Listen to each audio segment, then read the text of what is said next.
Julukan Indonesia sebagai negara maritim sangatlah patut untuk didengungkan. Indonesia merupakan negara dengan 17.504 pulau dengan garis pantai sepanjang 80.791 km.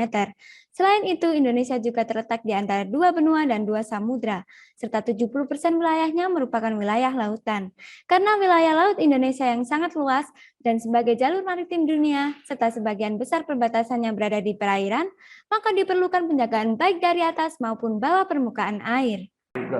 Dilansir dari CNN Indonesia, sebagai negara kepulauan, kekuatan pertahanan bawah laut merupakan hal penting untuk Indonesia.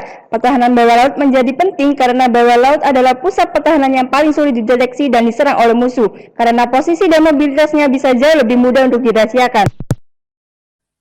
Menurut Susilo, TNI AL merencanakan kekuatan kapal selam akan mencapai 12 unit. Harapannya, sebagian besar kapal selam akan dibangun di dalam negeri dengan nama-nama yang sudah disiapkan, yaitu KRI Kendaraan 406, KRI Alugoro 407, KRI Kundaman 408, KRI Yegan 409, KRI Pasopati 410, KRI Narjala 401, dan KRI Brahmastra 412.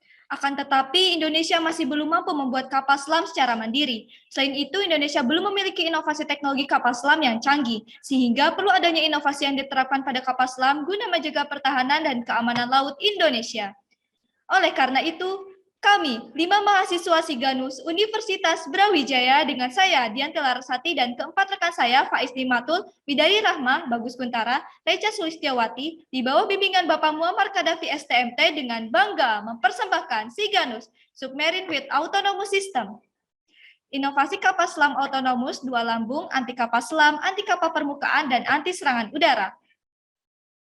Desain inovasi kapal selam otonomus ini mampu menjaga pertahanan dan keamanan perairan Indonesia dari bawah permukaan air dengan sistem persenjataan, sistem pertahanan, dan sistem operasional yang futuristik. Maka dari itu, kapal ini dilengkapi dengan persenjataan untuk misi penyerangan pada kapal selam lain, kapal permukaan, dan sasaran musuh lainnya. Kapal selam dengan 2 lambung ini dioperasikan dengan daya jelajah 2.400 mil laut tanpa muncul ke permukaan. Kapal selam ini dapat menjangkau prioritas penjagaan perbatasan di wilayah perairan sekitar Laut Natuna Utara, Laut Hulu yang berbatasan dengan Filipina, serta Kepulauan Maluku dan Papua. Desain kecepatan kapal selam ini 20 knot saat menyelam, 12 knot saat muncul ke permukaan. Dengan kedalaman yang direncanakan dapat ditempuh oleh kapal selam saat beroperasi adalah sekitar 50-120 meter dengan kedalaman maksimal 250 meter. Hal ini mengacu pada kedalaman laut Indonesia yang memiliki kedalaman rata-rata sekitar 120 meter. Kapal selam ini dapat beroperasi di bawah permukaan tanpa snorkeling selama 5 hari. Berikut merupakan rencana umum dari kapal selam autonomous Siganus dengan diameter lambung 4 meter, lebar 12 meter, dan panjang 60 meter. Kapal selam ini memiliki 2 lambung dengan punggung kapal yang dapat digunakan sebagai landasan helikopter. Kapal ini memiliki kru 20 orang. Setiap lambung di kapal ini memiliki 5 sekat yang berisi ruang persenjataan, ruang akomodasi, ruang kontrol, ruang mesin, dan ruang propulsi. Kompartemen kapal ini membentang dari sekat kedua hingga sekat keempat. Pada bottom kompartemen terdapat baterai, pompa balas, dan pengatur tekanan kapal selam. Tangki balas pada kapal selam menyelimuti seluruh permukaan lambung kapal. Setiap lambung di bagian depan terdapat 20 torpedo sehingga total 40 torpedo. Berikut ini merupakan lens plan dari kapal selam autonomous Siganus. Dalam lens plan ini terdapat potongan lambung secara memanjang, melintang, vertikal, dan horizontal. Kapal ini menggunakan 2 lambung, dengan keunggulan kapal menggunakan 2 lambung yaitu ruang akomodasi dan ruang senjata lebih luas, serta punggung kapal dapat digunakan sebagai landasan helikopter karena memiliki permukaan yang luas. Dari tabel maneuvering ini, kapal kami memenuhi kriteria kemampuan maneuvering sesuai dengan yang diatur pada International Maritime Organization atau IMO Resolusi MSC 137 tahun 2002 dengan kemampuan berbelok mendadak, berhenti, serta kemampuan untuk mempertahankan arah kapal yang cukup baik. Untuk menghitung speeding kapal, kami menggunakan analisa respon amplitude operator atau RAO dan analisa motion signal accident atau MSI dengan variasi kecepatan 0 knot dan 25 knot, arah datang gelombang head size dan seat beam size, serta remote point di ruang navigasi, ruang perwira, dan ruang kru. Analisa RAL pada kapal selam memperlihatkan gerakan heaving, rolling, dan pitching yang tidak terlalu berpengaruh terhadap kapal karena pada perhitungan ini syarat kapal sangat tinggi atau sebagian besar badan kapal berada pada bawah air. Analisa NSI pada kapal selam Siganus menunjukkan hasil kapal memiliki tingkat kenyamanan yang cukup tinggi. Hal ini disebabkan sebagian besar badan kapal berada pada bawah permukaan air. Jadi pada analisa skipping kami mendapatkan hasil yang cukup bagus, karena pada analisa ini badan kapal yang tercelat lebih dari setengah bagian, sehingga tidak berpengaruh signifikan pada adanya gelombang yang terjadi. Analisa stabilitas dilakukan untuk dua kondisi muatan dalam kisaran 50% dan 100%. Hasil analisa stabilitas yang digambarkan dalam kurva stabilitas pada tiap-tiap podcast. Dari hasil tersebut, stabilitas kapal kami memenuhi kriteria stabilitas sesuai dengan Marine Authority, yaitu International Maritime Organization atau IMO. Sesuai dengan perhitungan stabilitas yang telah analisa, kami mendapatkan stabilitas yang sangat baik pada kapal selam sejenis ini. Perhitungan sistem Scantling ini ditentukan oleh kecepatan konstruksi didasarkan pada kapal selam pembanding dengan hasil ukuran konstruksi sebagai berikut. Hitungan kekuatan struktur pelat dan profil tersebut telah memenuhi rule yang berlaku. Untuk desain konstruksi missile section, kami menggunakan acuan perhitungan kapal pembanding. Konstruksi missile section pada kapal menunjukkan tebal pelat dan profil melintang maupun memanjang kapal.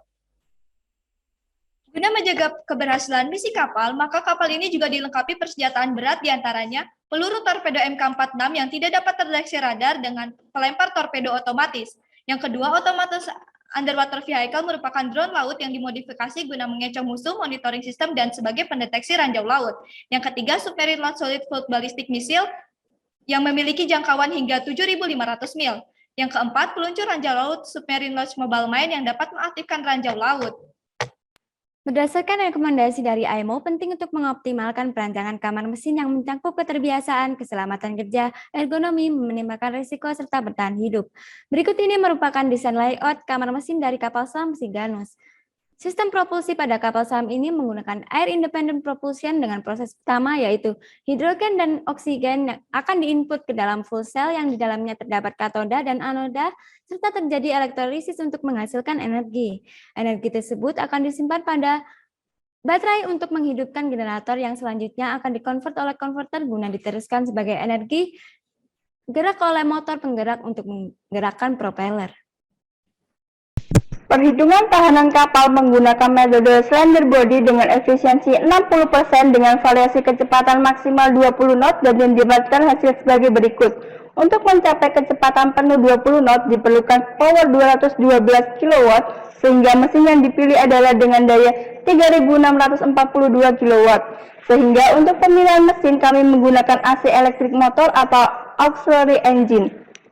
Sistem autonomous yang diterapkan pada kapal selam akan memudahkan operator kapal selam serta mengatasi kelemahan manusia yang terkadang mengantuk, keterbatasan penglihatan, dan sejenisnya. Sistem sensor pada kapal selam dipasang di bagian haluan, buritan, dan sisi kanan kiri kapal untuk mendeteksi objek di sekitar kapal. Sistem sensor lainnya disimpan di ruang mesin untuk mendeteksi suhu di ruang mesin. Komponen sistem pengendali pada kapal selam diantaranya terminal pemantau, cloud computing, serta kapal selam. Data digital yang ada di radar kapal selam dan sistem persenjataannya juga terhubung di daratan atau di kapal induk ketika sistem autonomusnya dihidupkan. Konsep inovasi yang menjadi keunggulan dari kapal selam sebenarnya diantaranya adalah 1. Sistem otonomus dalam kecerdasan buatan artificial intelligence. Kedua, kapal selam dengan 2 lambung sehingga ruang akomodasi dan persenjataan menjadi lebih luas. Selain itu, permukaan yang luas dapat digunakan untuk landasan helikopter. Ketiga, pengaruh torpedo otomatis yang dapat fokus menjadi target yang sudah ditentukan. Keempat, teknologi air independent propulsion agar mampu menyelam lebih lama. Kelima, sistem yang dapat mengatur ranjau laut atau submarine launch mobile mine. Keenam, autonomous underwater vehicle atau drone laut yang sedang aktif sebagai pengecoh. Ilustrasi kapal selam apabila dilihat di permukaan perairan.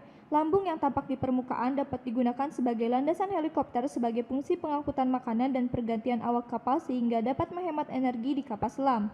Selanjutnya, kapal selam tampak di dalam perairan. Kapal selam dapat menyelam dengan 2 metode yaitu menyelam dinamis dan menyelam statis. Interior di dalam kapal selam terdapat ruang persenjataan, ruang akomodasi, dan ruang navigasi. Kapal selam ini memiliki 2 lambung sehingga ruangan-ruangan tersebut lebih luas. Kapal selam autonomous Siganus dapat melakukan penyerangan pada kapal selam musuh, kapal permukaan, dan serangan udara karena dilengkapi persenjataan anti kapal selam, kapal permukaan, dan serangan udara. Dapat disimpulkan bahwa submarine with autonomous system dapat menjaga wilayah prioritas penjagaan tinggi dengan senjata berat anti kapal selam, anti kapal permukaan, dan anti serangan udara. Sekian dan terima kasih.